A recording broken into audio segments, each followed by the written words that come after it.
पूर्व केंद्रीय राज्य मंत्री डॉक्टर सुभाष सरकार ने महेश तल्ला में आम हिंदू जनता और पुलिस पर हो रहे अत्याचारों के बारे में बताया।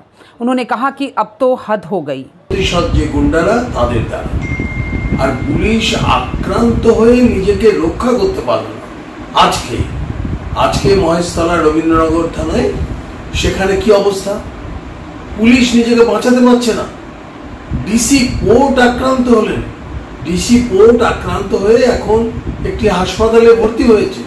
তার মানে ডিসি পোর্ট তার পুলিশ বাহিনীকে রক্ষা করার নির্দেশ কেন দিতে পারলেন না? তার মানে মাননীয় পুলিশ মন্ত্রী কি ওই 34% জন্য পৃথক আইনি ব্যবস্থা রেখেছেন?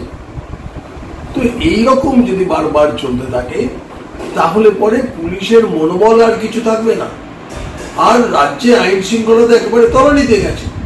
যে অবস্থা হয়েছে মহেশতলায়, মাননীয় পুলিশ মন্ত্রীর একেবারে মানে কমব্যাট ফোর্স দেওয়া এবং ইমিডিয়েট প্যারামিলিটারি ফোর্সকে ডাকা উচিত ছিল। রাজ্যের পুলিশ মন্ত্রী বা মাননীয় মুখ্যমন্ত্রী ইচ্ছে করলে শুধু প্যারামিলিটারি নয়, সেনাকেও নামাতে পারে, সে অধিকার তাকে সংবিধানে দেওয়া আছে। কিন্তু তিনি 34% রক্ষাকর্তা পুলিশকে মার খাইয়েও আমরা একটার পর একটা দেখতে থাকুন 2011 সাল থেকে। আর এই আজকের ঘটনা এখনো শান্ত হয়নি।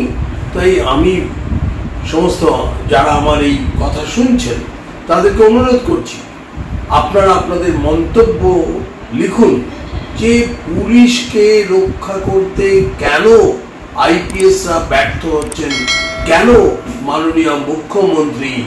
दिन भर की ताज़ा तरीन खबरों और ब्रेकिंग न्यूज़ के लिए बने रहिए स्पष्टता न्यूज़ के साथ।